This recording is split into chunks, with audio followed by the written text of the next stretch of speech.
All right, everyone. It is 3:05 p.m. on this Tuesday afternoon, this fall Tuesday. I am Ben Gressle. This is Flora Frequency on Bearcast Radio. You'll be hanging with me for the next hour.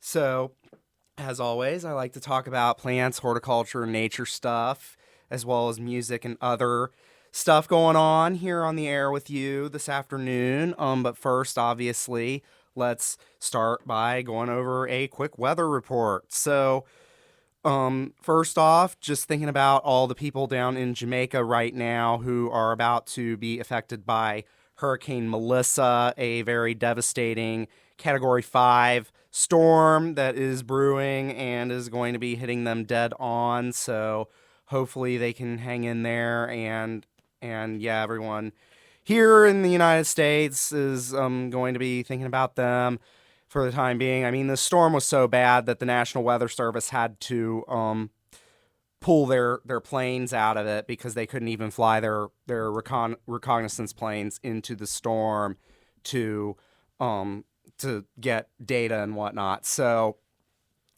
yeah, but fortunately though, because of all the cool air that we've been having up here lately over the continental United States, I just recently saw a diagram that says that because of that, that hurricane is going to be staying away from our shores. So none of the United States or the coastal regions that are typically prone to hurricanes are going to be hit by this storm.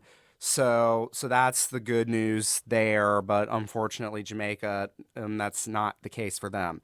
So anyway, for us here in Cincinnati, a little warmer than it's been for our highs over the past few days. We're currently sitting at 61 under mostly cloudy skies with 53% humidity, 44-degree dew point, and winds at 8 miles an hour coming from the east. So for the rest of the day today, we're going to be in the 50s to low 60s. We'll be getting back down to the 50s by later tonight at around 6. And yeah, it looks like for the rest of this week, we're looking at some rain tomorrow, then some pretty cool temperatures, not even reaching highs in the 50s by Thursday with our daytime high of only 49 degrees. So that's kind of our coolest high of the season so far. And then for Halloween Friday, it looks like we're going to be under partly cloudy skies with high of 56 and a low of 39 degrees.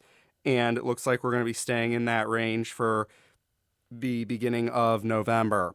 Also, speaking of which, this coming Sunday, we fall back for the end of daylight saving time. So make sure at the end of the day, Saturday, before you go to sleep at night, that you set your clocks back 1 hour unless they set back automatically. And yeah, we will be, unfortunately, that does mean that our extended daylight, which has already been fading away as is not going to be sticking around for much longer. And I mean, we're kind of officially done with that at this point in the year, but don't worry, it'll be back before we know it. And in the meantime, once we fall back here on Sunday, we will be seeing the sun rising earlier in the morning, but also setting earlier in the evening. So it's going to be getting dark pretty early. So yeah, so make sure you get those clocks set back late Saturday night before Sunday as we reach the end of daylight saving time here. So anyway, I heard this song on my way into campus today, and I thought, because since I go over the weather report right off the bat whenever I start this show, that I would share one of All Time Low's newest song, which is appropriately titled The Weather. Here you go. Hope you enjoy.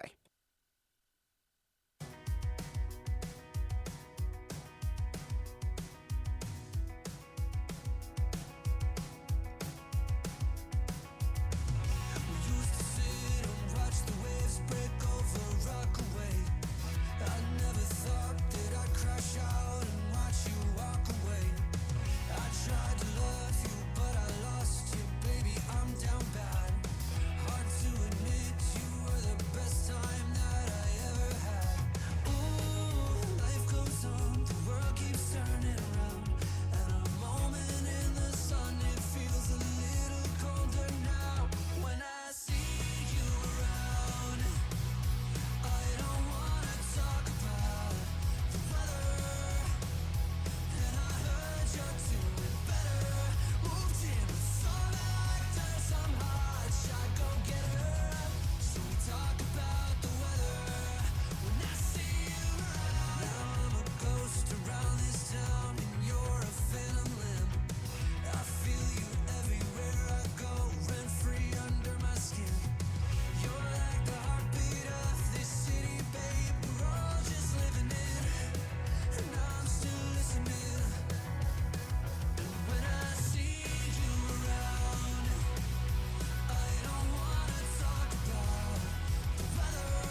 I'm in my Ozempic era. All right, pardon the ads there. So that I just figured that would be fitting because I just heard that on my way into campus today, and I was like, yeah, I always go over the weather report, but at the beginning of the show, so it's a great new alt rock song by All Time Low there, The Weather. So I thought I'd play it on the show, and yeah, it is a good song. So anyway, this is Flora Frequency with Ben Gressle, and I had one blast of a weekend this past weekend. Well, up and down. So, UC just celebrated homecoming this past weekend, and I attended the Fall Ball, the annual dance event, which is surprisingly, I was talking with some people yesterday, and they feel, and I kind of agree that it wasn't very actively promoted event because, I mean, it's supposed to be like our official quote unquote homecoming dance here at UC, but unlike in high school where every single person and their brother know about the dance and that's like the big thing to go to during that time of year and when love is in the air and whatnot, because I personally remember that time when I was in high school and it was kind of an awkward time back then. So thankfully things are different nowadays in college. But yeah, I basically remember, yeah, it was like a big thing, and we were talking about that with some of my fellow exec members in DAP Tribunal yesterday. We were like, yeah, it's funny how this one isn't like the talk of the town around here when it happens. Instead, when you think homecoming here at UC, your mind automatically goes to the football game that Saturday, which I was at as well, and I had a real great time there, seeing the parade and all the festivities around campus, and um, I got to hang out with some of my really good friends in the student government here. I got to see them for a little bit, which was definitely one of the things that kind of made my day that day. So thankful for that. And I also got to take my sister to the game. It was her first time going to a UC game, and I think she really enjoyed it. So it was a great time. We beat Baylor 41-20, and it was like right as I was heading out because I had another commitment that evening to be at right after the game was when they scored the game-winning touchdowns, two touchdowns, two field goals, ultimately took it back. Even though they were winning the whole time, it was starting to get a little sketchy near the end of the third, but near the end of the third quarter, I meant, and yeah, but then they just took it back and we got it. So 7-1 Bearcats, bowl eligible, and perhaps depending on how they finish out the season here over the next month, we may even have a shot at the college football playoffs, which would be only the second time in program history that that's ever happened. So I mean, this is huge. This is huge. So I was really glad I got to be a part of that. Also, immediately afterwards, some music-related news. I got to see Golf Lamp perform at the TKE frat house nearby. This was their third time performing at that show. It was a charity show to raise money for St. Jude, to help children and their families dealing with cancer. And good news, the show raised over $800 to donate to St. Jude. So round of applause to them and the good people at TKE for supporting such an amazing cause. On top of that, Cordella was there, and I believe they've actually, if I heard correctly, they might have actually said that they're getting an opportunity to record down in Nashville, which if that's the case, then that's huge. I mean, that's big news, and I definitely major congrats to them on getting such an opportunity to go there and record professionally. Which, speaking of which, they are going to be performing as Fleetwood Mac along with several other groups and artists at the fourth annual Mock Ball taking place downtown this Friday evening on Halloween at the historic Woodward Theater in Over the Rhine, where they will be playing Fleetwood Mac. We have some other artists local around here who are going to be playing several other bands and famous artists from throughout the years and throughout the decades. So it's definitely going to be a neat event. It is a costume party, so you're going to need to have a costume of some sort to go. I do plan to attend. You can purchase the tickets for that right now for $20 on cincytickets.com, and it is $25 at the door on arrival. So definitely encouraged that you go to that. In addition, this past Saturday we had the band Till Next Year from Lexington perform. They did awesome as well. So overall, it was a great show, but yeah, it was definitely a very full but good day, because I came down here around noon or a little before noon for the homecoming parade, and then the football game, followed by a concert at TKE. It was just a blast. Lots of good moments, great friends, and I just loved it. But unfortunately, I ended up getting kind of sick the next day with some sort of cold, because apparently something's going around. It's that time of year now. And I just woke up with a horrible sore throat on Sunday morning. And then fortunately that kind of got out of my system by yesterday morning. But today I'm still kind of dealing with some congestion, some runny nose. My ears are feeling a little full. So I thought I'd mention that, because if I sound a little stuffed up today, please pardon that. I am getting over a little something, some sort of post-HOCO bug that's floating around in the air, because it's just the cooler weather. That's what happens. So anyway, as for upcoming music news, as I always announce here on Flora Frequency, we've got tomorrow at Murphy's Pub, Limelight will be performing along with 2 other sets. Entry is free. Free food will also be provided. All you need to do is just show your valid ID to show that you're 21 or over if you would like to attend. This will be my first time seeing Limelight in a little over 3 months. 3 months, actually, because it was July the last time I saw them at the Comet. And I definitely am going to be so excited to get to see them again. They are really good. They really rock it when they do their shows. So I'm definitely glad to have them back or that they're back to performing again. And I'll definitely be looking forward to going to their show tomorrow night at Murphy's. In addition, Golf Lamp, along with a few other bands, are going to be performing a Halloween house show on Friday. I don't have the address for that, but you can reach out to the band directly if you follow them on Instagram, and I'm sure they will be more than happy to give you the address and location of that show. Also, at my outside Historical Society organization, this Saturday we will be having our 7th annual Harvest Fair and Holiday Market, where you can come up to the farm and enjoy the beautiful fall scenery. We are finally seeing that fall color in our foliage around here. So you can come on up to the urban farm and spend the afternoon, basking in that beautiful fall scenery while enjoying some live music, vendors all over the property, food trucks. I mean, it's just the perfect fall festival.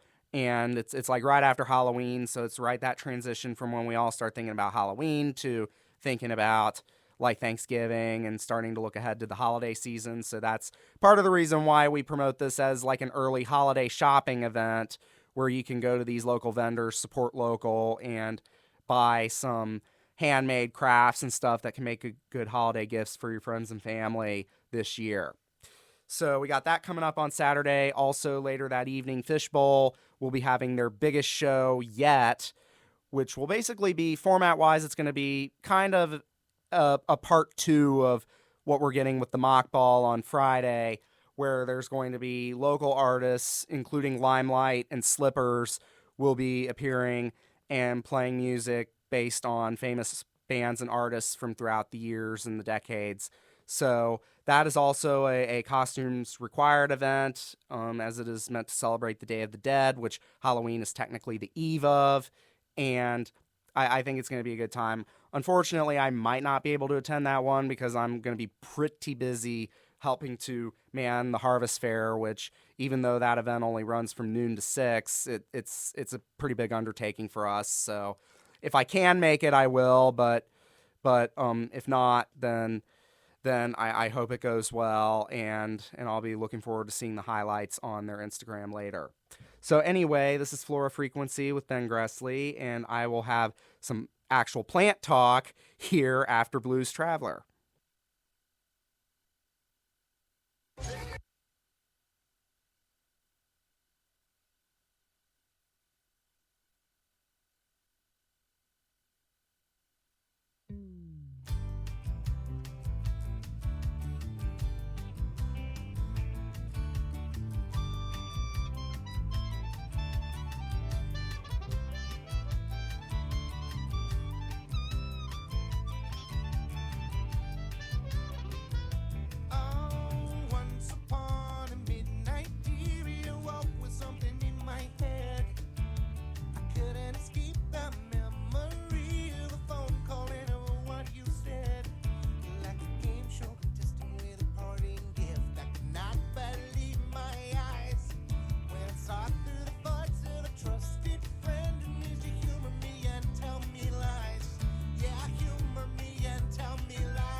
All right, good one from the 90s there, Blues Traveler and Runaround. This is Flora Frequency with Ben Gressle, and basically I have been, obviously, as I said earlier, keeping an eye on how well the plants are hanging in as we continue to progress through the fall season and as the temperatures get cooler, and we've already had some frost advisories issued for our area over the past few weeks, including our first ever freeze warning of the season, just a little less than a week ago from now.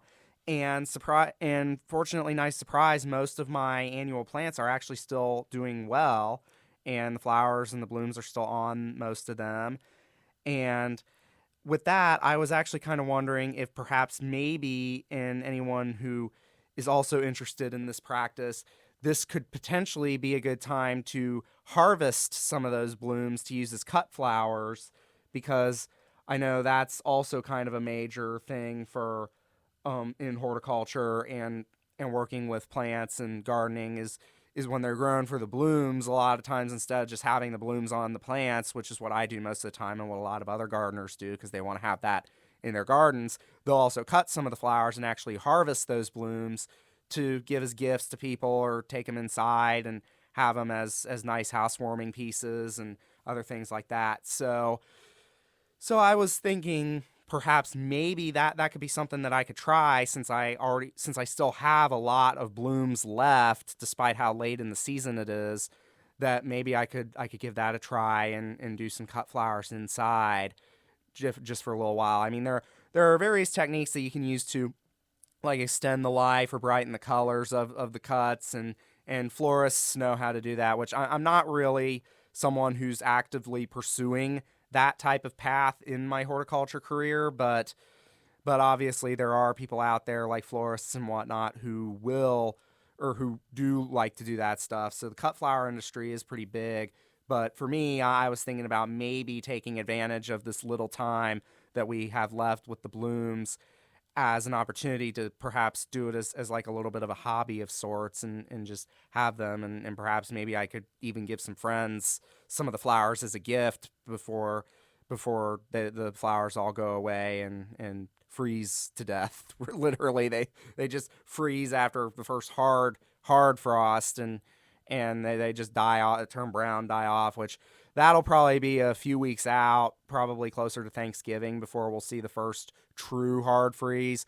But anymore, with how warm it's been staying pretty late and the climate change and whatnot, I wouldn't be surprised if we end up waiting till a little after Thanksgiving before we end up getting that first hard frost. So I'll be keeping an eye on that, and I'll definitely keep you posted on the show if I decide to do anything cool with that.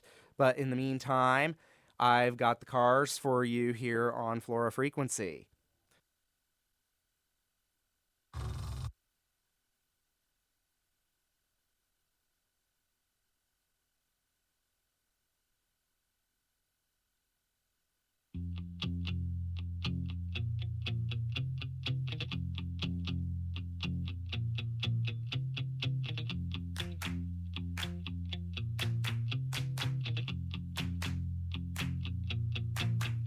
Always dancing down the street.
All right, so real quick, just a bit of a news update that I just stumbled upon that I want to put out there. If any of you are happening to stream me while driving in the car, or you are planning to head up in this direction, it was a couple hours ago, but there was apparently a massive tanker truck fire on 75 up near Union Center, so like the Westchester area. So if you're listening to me in the car, or you're listening to me now and you're happening to go up there, while it sounds like they got it under control for the most part, just beware that there might still be some issues in that area. So just wanted to put that out there as courtesy to you all. But anyway, so that is the Cars with my best friend's girl here on Flora Frequency. And I was just flipping through my old alma mater's Facebook group, which, like I said, the Cincinnati State Horticulture Department has a really good Facebook page where they post all sorts of really cool information about horticulture, nature, and plants. And they post about events. The one program chair, Mark Deacon, will actually post some really hilariously funny memes and comics about plants, which crack me up all the time. And the one thing that I actually got to learn during my studies there back in 2021 when I was taking his Woody Plant ID class is that in certain states, including here in Ohio, there are state champion trees where there's like one specimen of a single species of tree that is the only specimen of that tree species in the entire state that is the largest of its species. And several of the Ohio state champions are actually right here in Cincinnati. So as I mentioned before, here in Cincy, we have a really famous cemetery and botanical garden, or arboretum specifically, called Spring Grove Cemetery. I've got some family buried there, but while they are a cemetery, they're actually an arboretum first. So they prioritize their tree care, they prioritize all that before they take care of the graves and stuff, but they are both. And basically, several of the state champion trees are there.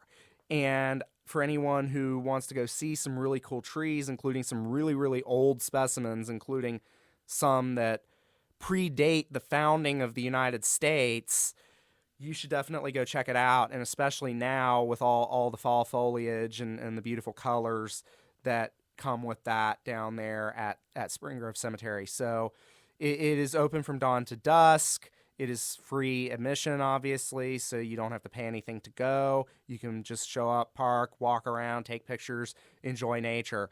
During that class, we would walk there all the time, and the funny thing is we would have to, at the same time, it was a rigorous class because we would have to memorize both the common and botanical names of a list of trees for the week, and then on top of that, we would have to take a quiz for a grade over the previous week's trees, and both the common and both the botanical and common names.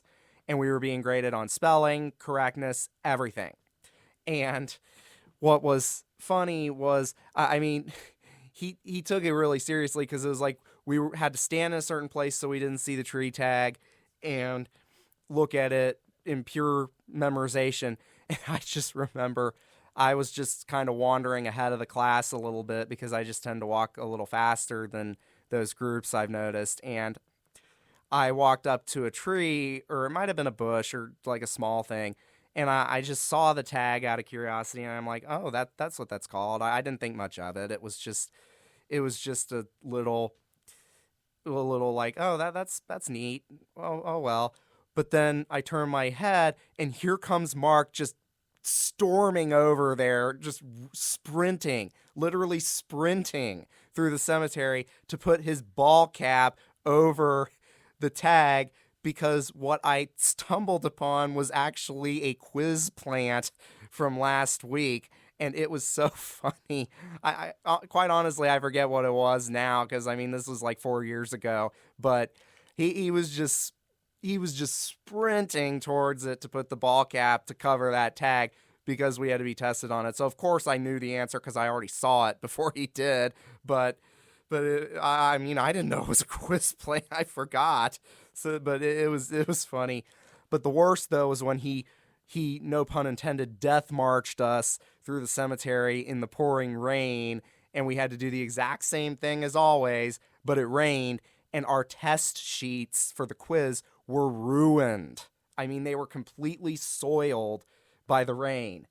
So we had to we had to redo everything from memory on a new quiz sheet under an awning. And yeah, I think I might have flunked that one. But anyway, at least I passed the class, and through it, I gained a real new respect for trees and a new passion for them. So yeah, so if you share in that passion, if you share that passion and want to actually enjoy the trees and not be forced to death march and take a quiz, definitely go down and check out Spring Grove Cemetery and Arboretum. It's definitely worth the trip. So this is Flora Frequency with Ben Gressle, and right now I've got some Green Day.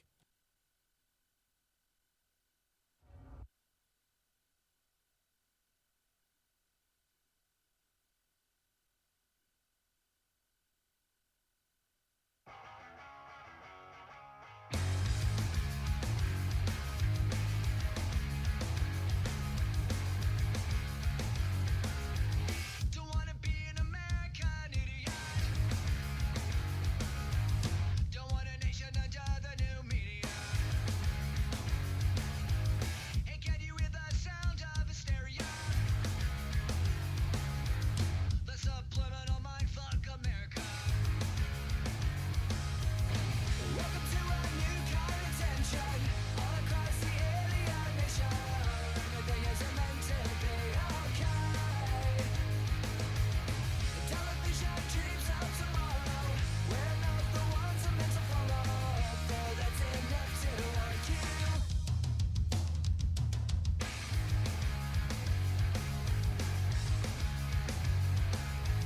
Well, maybe I'm the faggot America.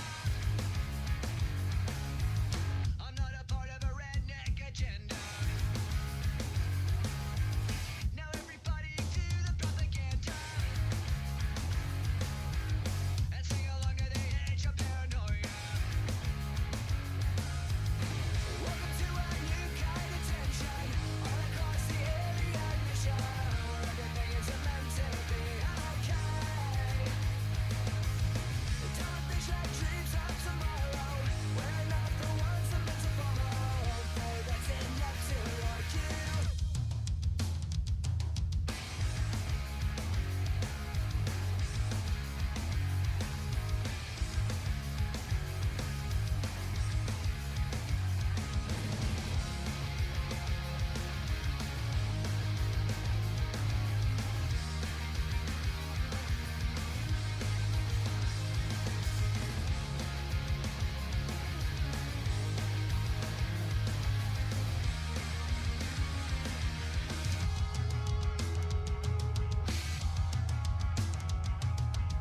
Don't wanna be an American idiot. One nation controlled by the media. Information age of hysteria is calling out to idiot America. Welcome to a new kind of tension all across the alien nation, where everything is meant to be okay. Television dreams of tomorrow. We're not the ones I'm meant to follow. Boy, that's enough to argue.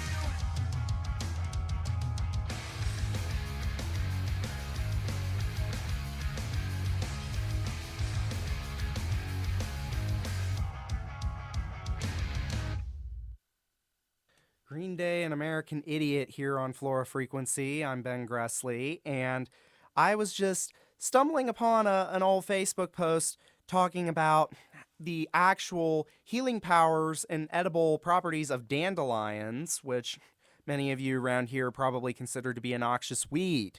And whenever you see one in your garden, you usually try to kill it or spray it with Roundup or do something harmful to get rid of it, which is actually harmful to the environment and to our health. But ultimately, these are native plants. I mean, dandelions are technically native to our area, and they are really good eating, actually. I mean, you make tea out of them. You can make jelly that tastes like honey. They're very good. They're very healthy for you. And I mean, medicinally, I just found out on this old Facebook post that the roots of dandelions, which are like a tap root, which if you've ever pulled them up in your garden before, which I've had to do many times, they also grow in between hardscapes and brick pavers and whatnot. It's like a big long white root that goes right down straight into the ground, and that's part of the reason why they're so hard to get rid of. But that root is apparently able to treat over 90 different types of cancer. So, yeah, I mean, it's so amazing. And my dad, back before he passed away, the one thing he used to actually say is that a lot of the plants that we see as noxious weeds might actually have some sort of real good qualities to help us, but we just refuse to see it, or we simply overlook it. Because for all we know, like, even some of the most crazy invasive stuff could be the cure to cancer, or could cure some incurable disease that we've been struggling with forever and we don't know it. So that's another part of, because I'm not just a guy who wants to just poke around in the garden and be a landscaper. I mean, I'm more into the science side of horticulture, and that's why I like collecting all sorts of different plants in my gardens and learning about all the different properties and whatnot. Because I mean, even the ones that are technically really poisonous, that are so toxic that if you ate just a little spoonful it would kill you, even those kind of fascinate me, because it's like not because of that property obviously, but because of that property, because it's like it's that toxic. There must be something really neat with the chemistry of this plant. And a lot of those plants, it's like, sure, they may be dangerously poison at first, but if you prepare them a certain way, or you use a certain part of them, for all we know, it could actually have a benefit as well. So that's what really kind of gets the wheels turning in your head about some of these plants, that it's like we're taught, it's like, oh, you'll die if you eat this, or you'll get really, really sick if you touch this. But in reality, it's like in that form, maybe. But have we done enough research to see if perhaps maybe there's an other use, or to see if maybe there's another use for this particular plant, other than just treating it as an outcast because it's simply poison? So yeah, that's something that really interests me too. So that's that. So next, we're going to be taking things down slower a little bit with the music here, and I am going to be giving you one of my personal favorites that I have in my library, a cover by bluegrass singer Alison Krauss of Keith Whitley's famous song, When You Say Nothing at All. This is a nice country adult contemporary crossover song that has been played on many different radio stations nationwide of many different formats, and a lot of people may even recognize the song, as well as it is pretty famous and is both artists' biggest hit. So I hope you enjoy.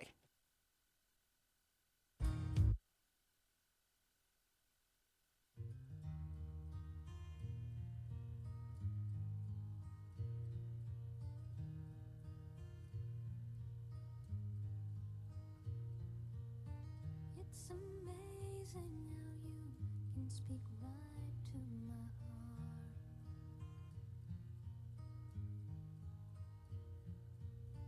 Without saying a word, you can light up the dark.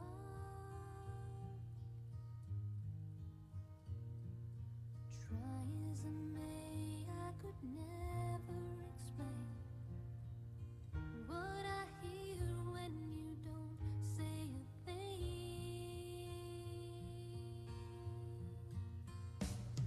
The smile on your face lets me know that you need me. There's a truth in your eyes saying you never leave me. The touch of your hand says you catch me if ever I fall.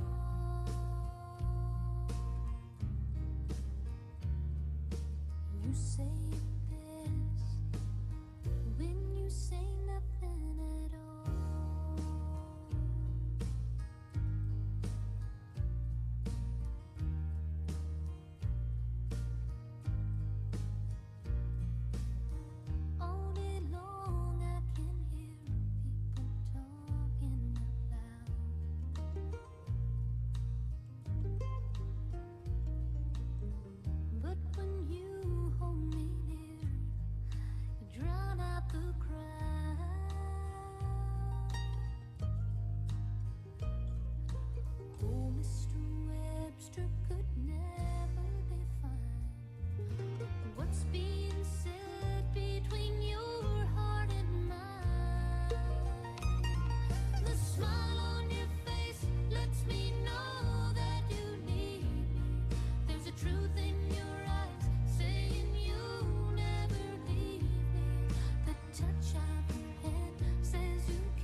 touch of your hand says you catch me if ever I fall.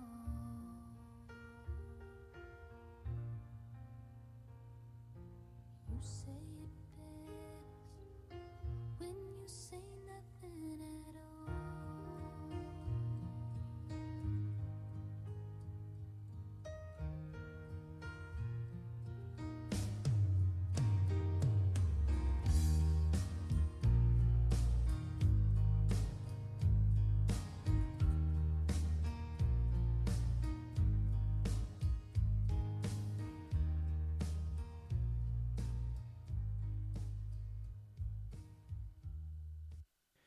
Tribute to the late Keith Whitley there from Alison Krauss with When You Say Nothing at All. It is 3:51. I'm Ben Gressle. This is Flora Frequency, and I am nearing the end of my hour here with you today. So, before I leave you off, I want to first share a little something about some cool indoor plants that you can grow, because I know obviously with the the weather getting cooler and whatnot, and basically the season for growing outdoor stuff is starting to wind down and come to an end.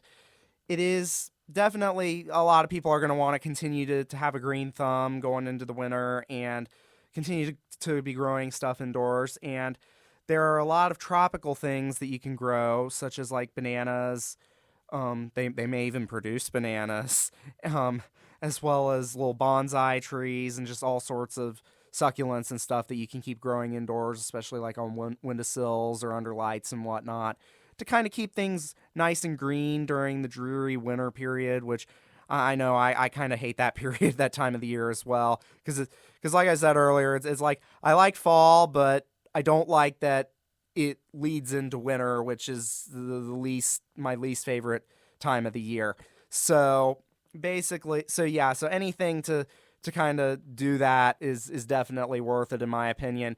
In addition, some of the outdoor annuals are even hardy enough that you can bring them inside to actually let them overwinter in your house, and they may even come back the following spring, but sometimes they may not, because it's not necessarily the cold that kills them, but it's just the fact that they spend all their energy because they're bred to do that in these climates here.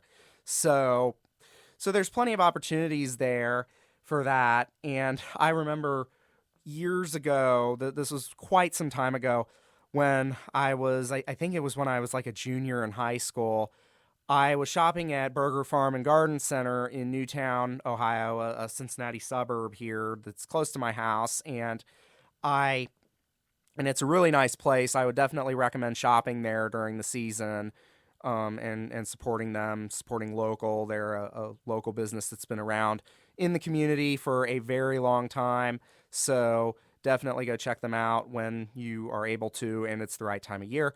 But one time I actually saw a pineapple plant. Yes, literally a pineapple, and it was getting ready to produce fruit for sale there at Burger Farm. Now, I didn't buy it because, of course, I didn't think that could be grown in Ohio, and quite frankly, I've never seen it ever again since. So maybe it was a mistake, and they realized that you can't grow pineapples in Ohio, and that they can only really grow in like Hawaii or something. And based on the hardiness zones that they need, I think the only place in the entire continental United States where they can grow would be like the far, far southernmost parts of Florida. So like the Miami area and further south down into the Keys, which are similar in weather to Hawaii, but not quite, but just close enough that they can remotely be hardy there. But obviously here in Cincinnati, we are most certainly not the Florida Keys. So yeah. And I mean, we even thought that maybe they needed like a special type of soil, because since they do so well in Hawaii, which is mostly volcanic, we thought that perhaps maybe they needed like the lava or something, the volcanic soil, the basaltic, but apparently not. So yeah, I guess what they were actually being sold for, which they were being sold in the outdoor part of the garden center, and I guess they were actually meant to be sold as indoor plants, maybe, but I still don't get how that would work here in Ohio. I mean, I'm sorry, I just don't understand how that could work. If it can work, I would definitely love to give it a try sometime. But yeah. So anyway, so I am going to leave you off with some Gin Blossoms from the 90s. But before I do, remember to check out my channel on YouTube, Flora Frequency, later today for today's recording, as well as the last 2 episodes, which I was able to upload last week. And on top of that, if you want me to play any songs specifically, or you have any ideas of content that you want me to share on the show, please send me an email at florafrequency309@gmail.com, and I will be checking that at least once a week, and I would be happy to play anything or talk about anything you want me to put on the air here. Also, starting next week, I am going to be keeping my promise that I have been making on here on the show for a while now and putting some local artist music on the air. So we finally got that taken care of. So any local artists who want to use my show or use the show as a platform to share your music, please do not hesitate to reach out. Once again, the email address is florafrequency309@gmail.com. Or if you happen to see me at any one of your shows, you can always just come up and talk to me in person, and I would love that just as much. So as always, I'm going to leave you off till next week, same time, same place. Until then, please take care of yourself, prioritize your self-care and your mental health, and I will see you next week. Peace. It's